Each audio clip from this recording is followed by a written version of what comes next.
Assalamu alaikum warahmatullahi wabarakatuh. Mwasuze mutya mwasibye mutya. Nze Nuruddin Ntege Mbanzi Guse. Twogera ku nsonga nnyingi nnyo mu ggwanga ebigenda mu maaso njozaayo z'abannaffe aba Arsenal okusobola okulaba nga mwatwala ekikopo kya Premier League. Arsenal yatwala ekikopo kya Premier League ng'evuganya ensi yonna okutwaliza wamu. Eyo success y'amaanyi okuwangula ensi yonna n'ogiwangula.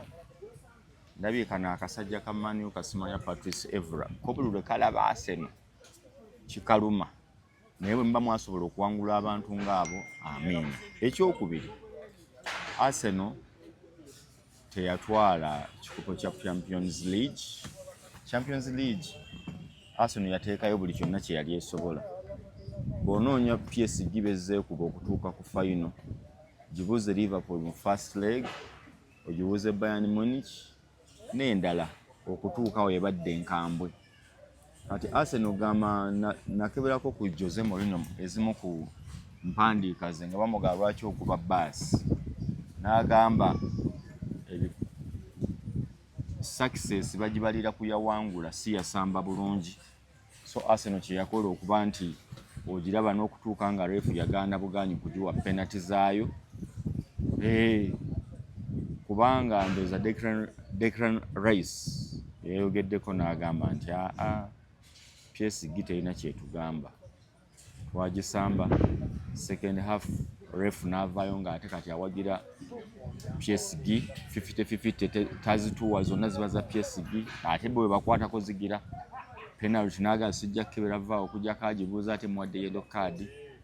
N'agamba we all know penalty ziba zitegeeza kimu za zaala. Penalty zibanga zaala munnamukisa yawangu, oyinza ogukuba obubi ate kipa n'agenda walala. So bo bagamba batambula na kitiibwa, bakola ogwabwe, but next time better. Eyo nvuddeyo.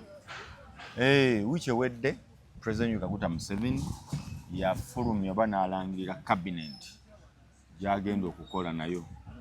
Cabinet eno nga eriko abantu feesi empya nnyingi nnyo, omuli abavubuka, abantu be tutamanyi nnyo mu byabufuzi.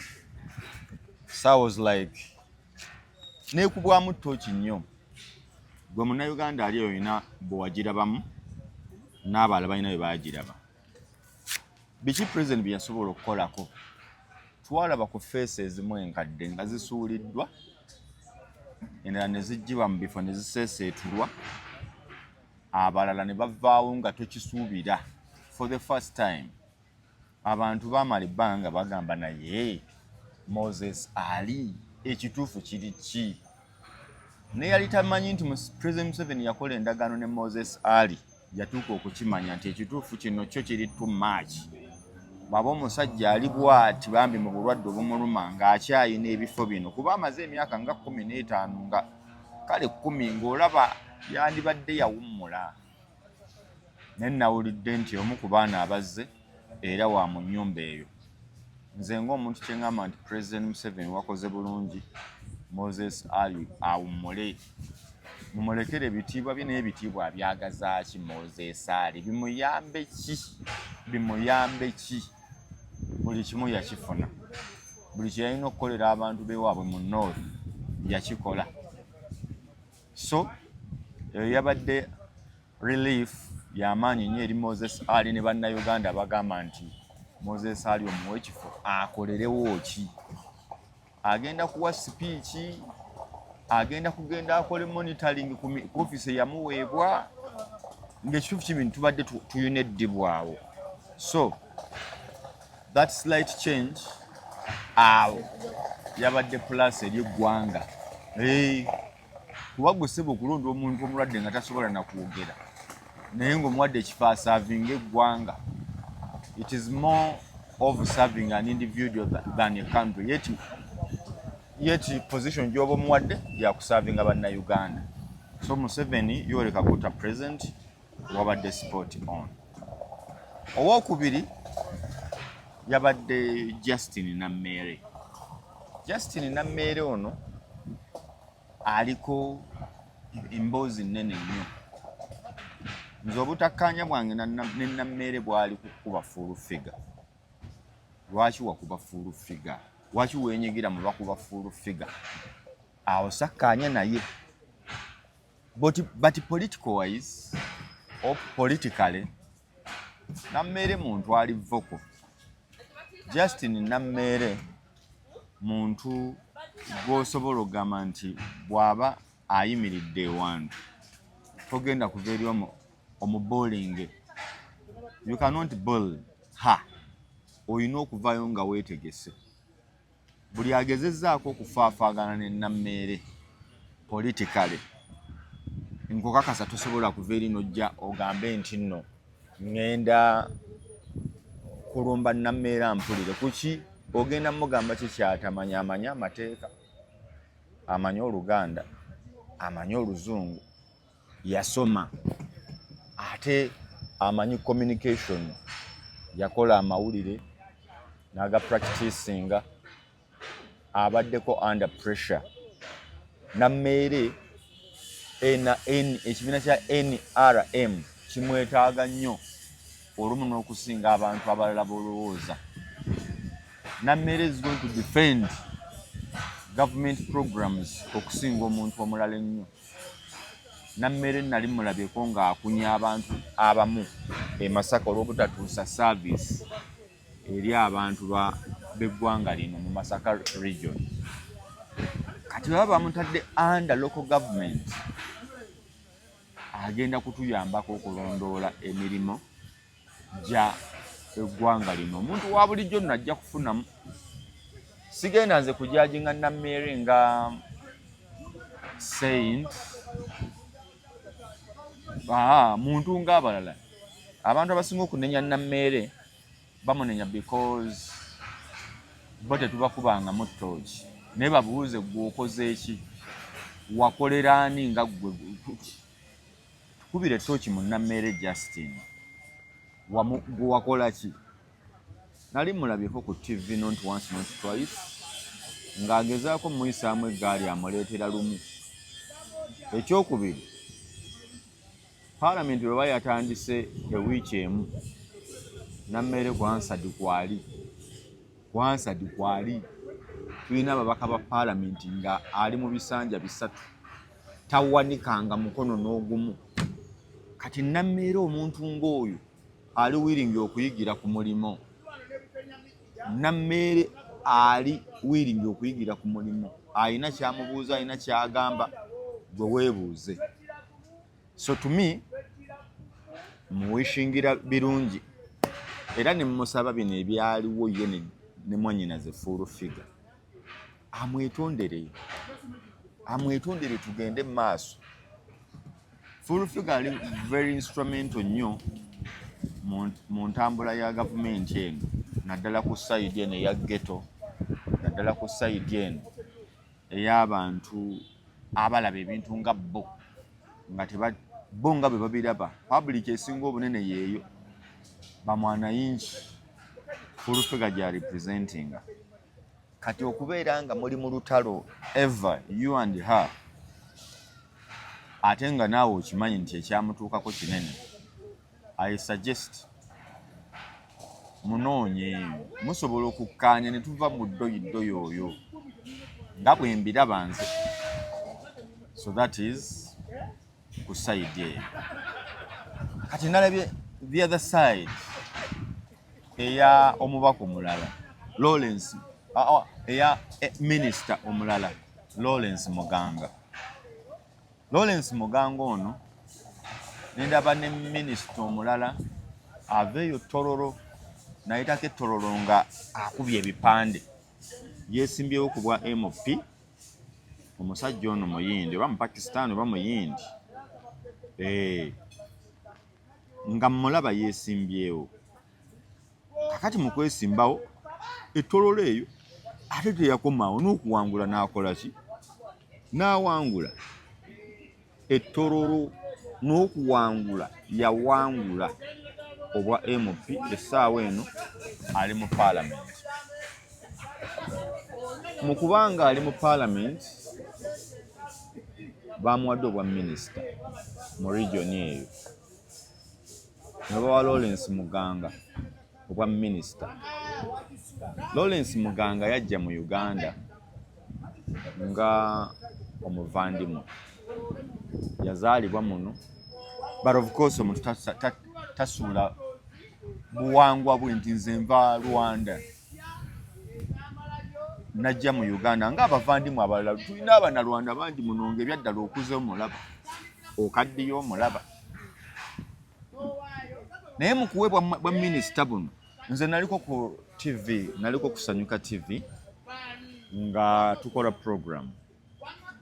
Nempuliriza submissions eza omukulu Lawrence Muganga nga University ya Victoria University Vice Chancellor waayo, nempulira programs zaleese mu Uganda okulaba nga education system ekyuka, okulaba nga education system engeri gyetambulamu ebeera ndala. Bw'onoonoonya academicians ab'enjawulo mu Uganda engeri gye bakolamu education yaabwe, bali ku bintu bye twamanyiko Canadian Prairies, Bangoni, Bantu, bingi by'omanyi ebigenda maaso bye tusoma. Naye nga 90% abantu basoma kuyita. Bw'obaleeta n'obateekaawo n'obabuuza nti sooka otubuulireko bye wasoma, ayagala kuggyayo kitabo. But Muganga Lawrence bwe namuwuliriza, in fact neewuunya lwaki tebaamuwana, yeetaaga kugenda mu Ministry ya Education oba ICT. Muganga Lawrence bw'aba akunnumira artificial intelligence, AI, n'eggwanga engeri gye lyandibadde litaggululwa mu bbula ly'emirimu, n'eggwanga engeri gye lyandibadde litaggululwa using AI okumaketinga ebintu, okutandikawo emirimu. You would need Muganga Lawrence mu Ministry ya Education. You would need Muganga Lawrence mu Ministry ya ICT. Kakati bwe mmala omulaba mu that picture, I think I was on TV, ne ngamba nti nsaba President Yoweri Kaguta Museveni omukulu ono amuwa minisita. Naye nze namusabira mu area mu fields ezebbiri, either education oba ICT. Naye President yasalawo n'amuteeka mu internal affairs as state minister. Bw'amala omulonda nalabye abantu abamu, si buli muntu of course, wabaayo batonotono abalaba ebintu mu ngeri endala. Naye nga lwaki okwata Lawrence Muganga, omusajja Omunnarwanda, n'omuwa obwa minisita mu Uganda? Muganga Lawrence nkugambye amaze ebbanga mu busomesa, yali mu university emu e Canada eyo, n'akola n'ebyamagero e Canada eyo nga omusomesa ate oba professor mu university ezimu eze Canada. Najja ku Victoria University ey'omukulu Dr. Sudhir Ruparelia n'akyusa, nakola research n'ennoonya ndowooza nga mu myaka gino ena gy'abadde ku University ya Victoria University y'eyokubiri mu kubeera n'abayizi abangi ennyo mu Uganda yonna ku university eziri private, etali Makerere University. Y'eyokubiri okubeera n'abayizi abangi ennyo mu Uganda yonna, that is Victoria University. Naye nga yagisanga teweza abayizi 5,000. Kati erina abayizi 1,000 mu ebi. Genda okebere. That is Muganga Lawrence for you. Naye njagala kuddamu kibuuzo. Naye nudiri nammwe mulimba eggwanga awo ku ggwanga. Lwaki Munnayuganda bwa excellinga wabweru w'eggwanga Uganda aba mulungi, ate nga bw'ajja omuntu omulala bw'ajja okwekiseeringa mu Uganda ffe tulaba kikyamu nnyo? Kankigonzeemu. lwaki munnayuganda bw'afuluma eggwanga Uganda ne tumuwulira ng'alina ebyafaayo ebyamagero byakoledde mu nsi endala ng'era ensi endala emuwadde platform kw'aba atuula tugamba kyekyo kankuwa ekyokulabirako. Waliwo omwami ngenda kwogera mannya ge maaso nkuwa ebitiibwa bye bamuyita Dr. John Sentamu. Dr. John Sentamu yaani? Dr. John Sentamu batugamba bwe bati, the most prominent Ugandan bishop in England is Dr. John Sentamu, who served as the 97th Archbishop of York in the Church of England from 2005 until his retirement in 2020. Gy'emyaka 15 ng'asavinganga Archbishop of York mu Church of England. Amannya ge nga tebamuwaddeko lyakizu gali awo nti yazaalibwa mu Uganda oba bamuzaalira eyo bazadde no, bamuyita Dr. John Sentamu. Ne bakugamba he was the first black archbishop in the UK and the second most senior clergyman in the Church of England, Dr. John Sentamu. Who is Dr. John Sentamu? Njagala kunnyonnyola bwe tumala gwompe ebibyo. Dr. John Sentamu's background, early life. He was born in 1949 in Masoli village, Gayaza, over Kampala Road, Gayaza. Ekyalo kye bayita Masoli. Dr. John Sentamu wazaalibwa. Yali abeddeko mu Uganda okulyoka okugenda e Bungereza. He practiced as an advocate of the High Court of Uganda and briefly served as High Court judge mu Uganda. Ulirawo wano. Dr. John Sentamu nga nagenda Bungereza okufuuka Archbishop of York in the Church of England. Yaliko advocate of the High Court of Uganda. N'amala n'abeera High Court judge kaseera katono. Awo n'alilocating. Ne batugamba he relocated to the UK in 1974. Later he was ordained as an Anglican priest and served as the Bishop of Stepney, and the Bishop of Birmingham before being appointed Archbishop of York. Oba tuli ffenna. Dr. John Sentamu, omusajja munnayuganda, omusajja omuganda, yazaalibwa wano e Masoli Gayaza, ngodde Gayaza Road, n'asomera wano e Uganda, n'abeerako omulamuzi, n'amala mu mwaka gwa 1974 n'agenda e Bungereza. N'abeera eyo n'asoma by'asomye n'afuuka Archbishop of York e Bungereza. Abagoberera abali proud of Uganda twagamba munnayuganda kyaddaaki yakulembera abasajja e Bungereza. Naye tuli ku Church of England. Ne balekawo ba Stephen, ba Drury, ba Gary, ba amannya ago gomanya amazungu ng'ate teyazaalibwa eri wabula yazaalibwa Uganda. Ne bamusumuusa n'afuuka Archbishop. Bwe tuvaayo eyo gy'olyabalamu njagala owulire bulungi nnyo. Mu kalulu akaakaggwa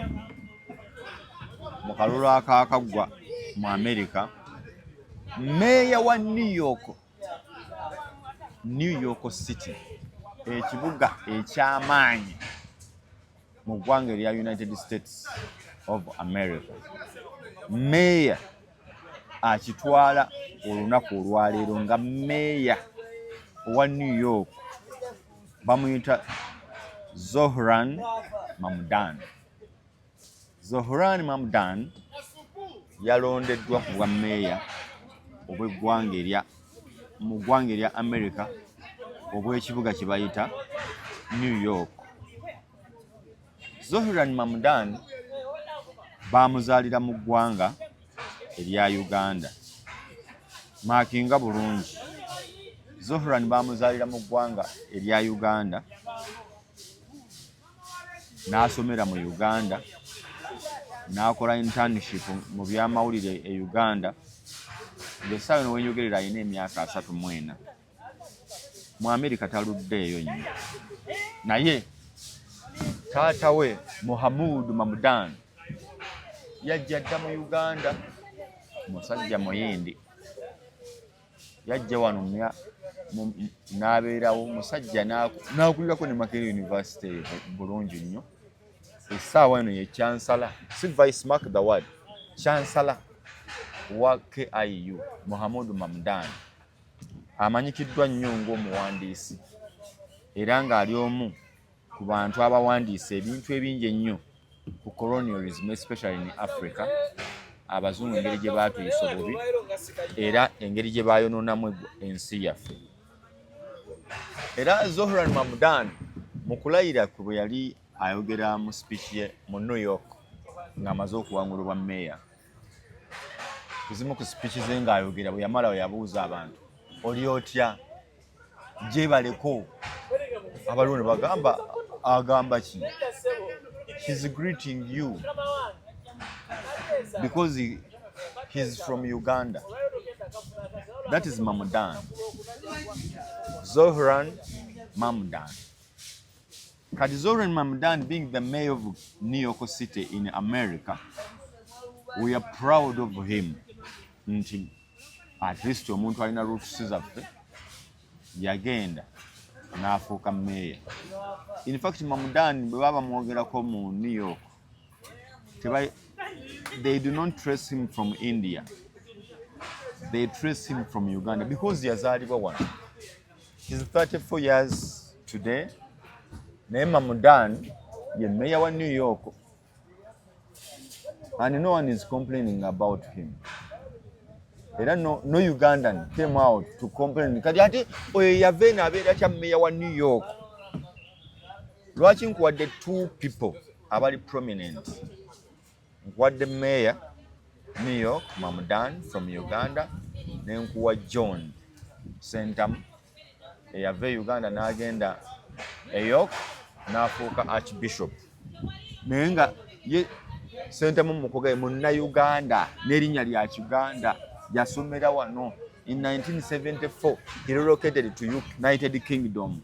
N'asoma byasomye n'afuuka priest. From there n'afuuka priest ye Birmingham. Finally n'agenda as Archbishop of York. York ekitundu kiri mu Bungereza. Kakati bwe nkikusikirayo ne nkikuleetera ku bantu nga Lawrence Muganga asobola kukola ki?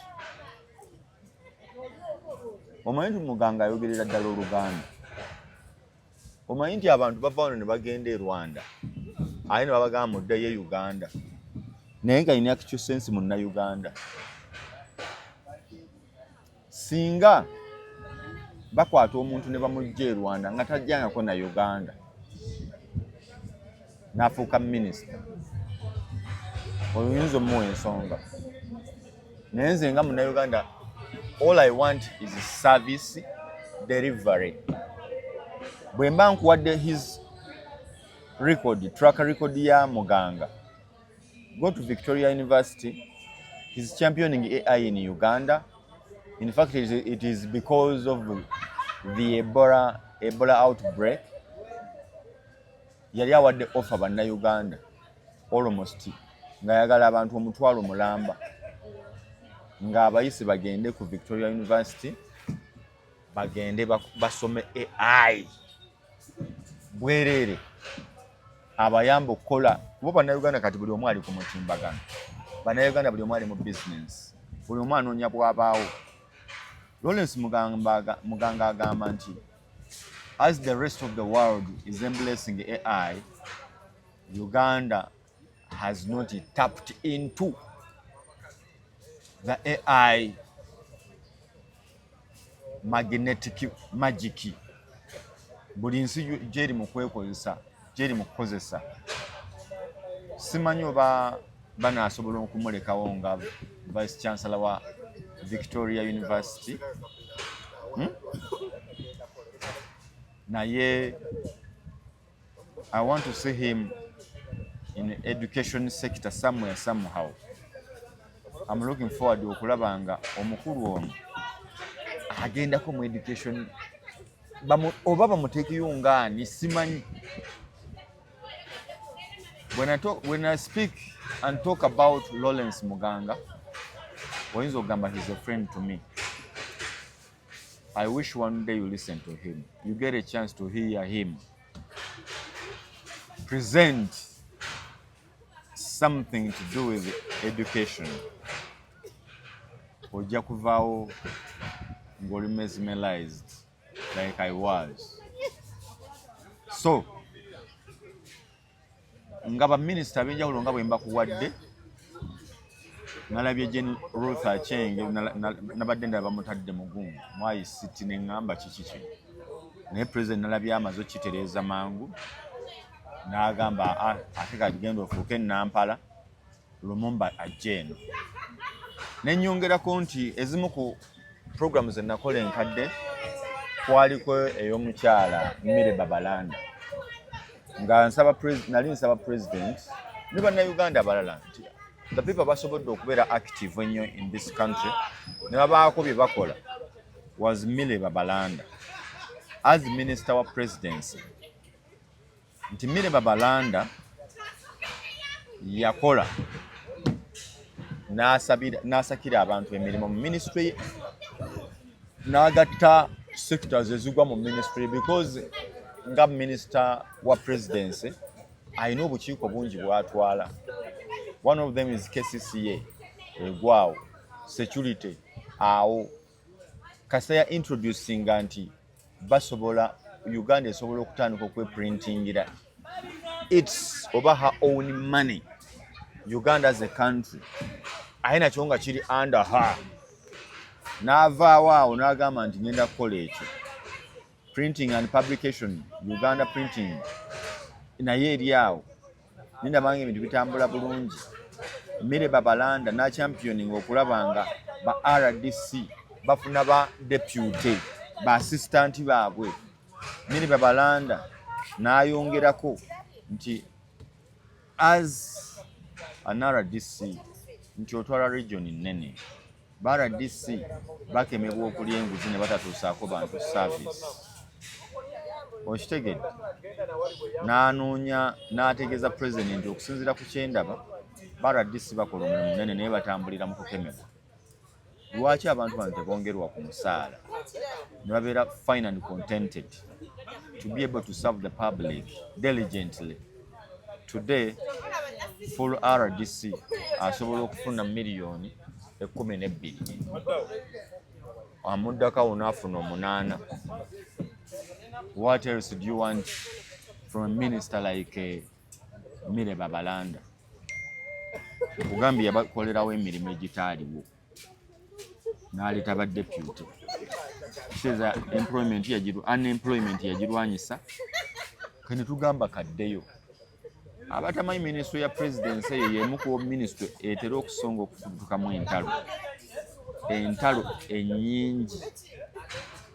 Ministry y'emu ku ministry esinga okuyitibwa mu bukiiko. Kano kiri this time around tetwajuliddeko. So I was happy for her, Mire Babalanda, and happy for Ugandans abasobola okubanga tufuna abantu abasobola okutusavinga ate as a country netufunamu. Tewerabira tuli wano ku Sula Motors eri Makindye batunda emmotoka wendaba emmotoka eyo nenzijukira nti nga bw'ozirengera wali zonna za kutunda kibanja mpola layisi amabanja naawe nayagala empya ne bakukwata musula motors eri Makindye wano gwe jangu obuuza abantu ebirala kusula motors babaye nga bakukwatamu naawe ofune emmotoka ng'omuntu bannaye Uganda yeetaagamu emmotoka tutambula kiro nkuba etonya tetonya so Sula Motors jangu nabo balayi Makindye wano wakati kino kyambuka ku kalenda kino kikkirira Najjanangu mwala mafuta bagata Africa ASP Plaza opposite otuukewo galabe buuza Sula Motors ebisigadde gona mbuulira kuva ku miliyoni 10 osobola okufuna emmotoka ate nga nayo togisasudde fuulu gwayagala okusasula empola empola jangu ku Sula Motors bakuwe mashini oziraba nti oyo ava kugula agenda oyo ava kugula kati eyo tuvuddeyo minisita ki nalabye nigo batadde mu security anigo batadde mu defense nalabye gundi bamujje mu ministry ya Works mukulu Katumba Wamala bamujje mu ministry ya Works ensonga sizimanyi naye bamujje mu ministry ya Works enguudo zikoleddwa tezikoleddwa omukyala Robina Nabbanja ekifo kye yakisigaza Robina Nabbanja emirimu gyagikoze okusinziira ku president wakudiriza office oba okoze obugwo then omukyala Jessica Arupo naye bamuddiza office ye egitunulemu koolabe waliwo omwami omu bamuyita Oriemu abadde minisita ebbanga ddene baŋŋamba yali mutabani wa Tito Okello Lutwa ng'ezimu ku programu ezaaliwo wano nga President Museveni awamba mwalimu Okello Lutwa abaana be okuweebwa sente zinaababeezaawo n'emirimu ye nabaamu bwa minisita basavinze for a very long time era babadde basiimye kyendowooza it's time for even other Ugandans to benefit like you guys kuba president ndowooza twali tusuubira wakufuga emyaka 10 mu myaka 4 bw'oba okyalina kyobanja president nedda muba mukisusizzaamu aba yakikukolera Kaabe Moses Ali tewalowoozaako nti president wakufuga myaka 4 wali omanyi emyaka nga 10-15 naawe ofunemu era ofunyeemu ekimala kimala kakati tusaba minisita nga president Museveni bwe yatugambye kino ekisanja bakiyita no sleep eno taamu ya no sleep teri kwebaka no sleep teri kukola kikwebaka ate n'alabula nti ekisanja agenda kitambuliza ku myoga agenda kitambuliza ku PDM omukulembeze minisita n'alema okutambuza programu za gavumenti tulinze president kulaba nga abagoba tulinze kulaba president nga abagoba do not forget nga banalonda speaker na ba minister President Museveni twasooka ne tulabawo ensasagge gye baasiba ku buli bw'enguzi enwanuwe gyesikkaanya naye ku Anita Among nti Anita Among yali enguzi yakola ki waliwo abatugamba nti enguzi emu yaliibwanga kukola mirimu gya president emu kugulira abantu b'opposition kuyingira NRM which involved some money naye let's look at corruption nga yo nti if it is that mulwanyisa nguzi we want to see more people nga bali mu dog bewozaawo ku buli bw'enguzi nga batuwa accountability we want to see this term nga erinamu accountability nga abantu bali mu office bali accountable nnyo eri bannansi we shall be more and more happy as a country as Ugandans okulaba nga tusaavingibwa naye buli bw'enguzi bwebunaaba bukyagenda mu maaso ne muganda Balamu bamuwa sebo kati cabinet minister Balamu nno akoze Balamu nno mukozi amanyi byakola ng'oggyeko olumu ebitonotono bino bye tugamba nti omutima guno naki naye Balamu musajja mukozi teyeebaka mugoberedde ebbanga namulaba mu campaign nti yali mu campaign for ndowooza 75% campaign yazatendinga ku stage.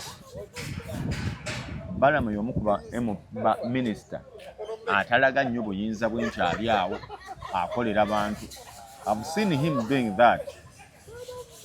Takyamuka nnyo lwa kubeera minisita era asobola okutuula wali ku lwaza ne yeerira. Namulaba mu campaign nga yeerira atudde wali ebbali yalya ku kaceere.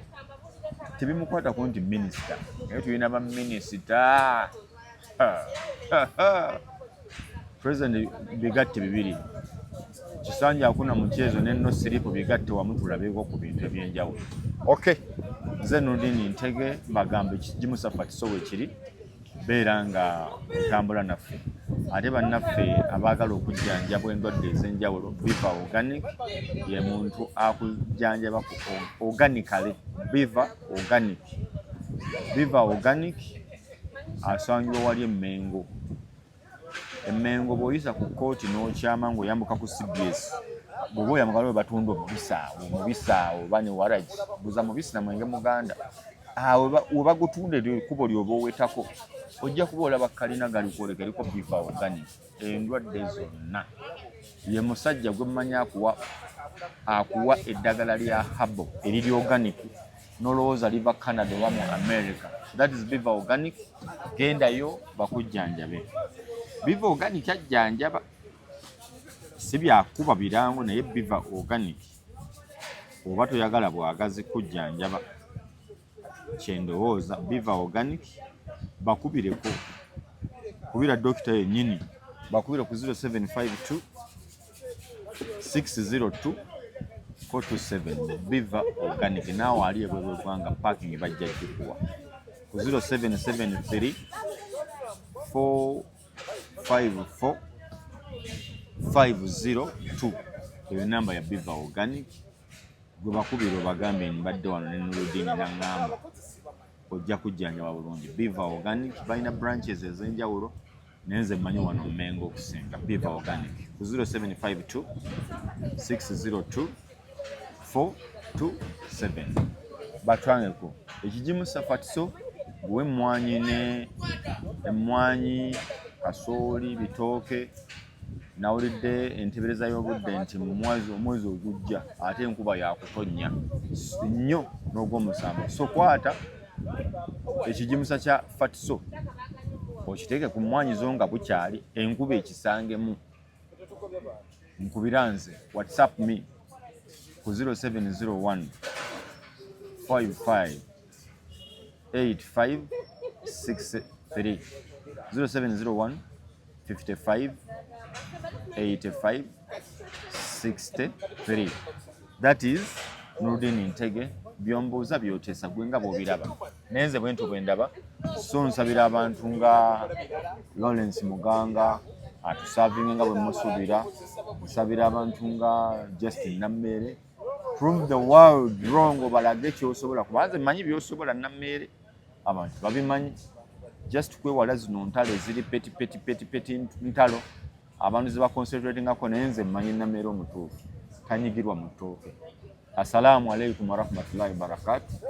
Kamba siibulire wano mweraba moze meka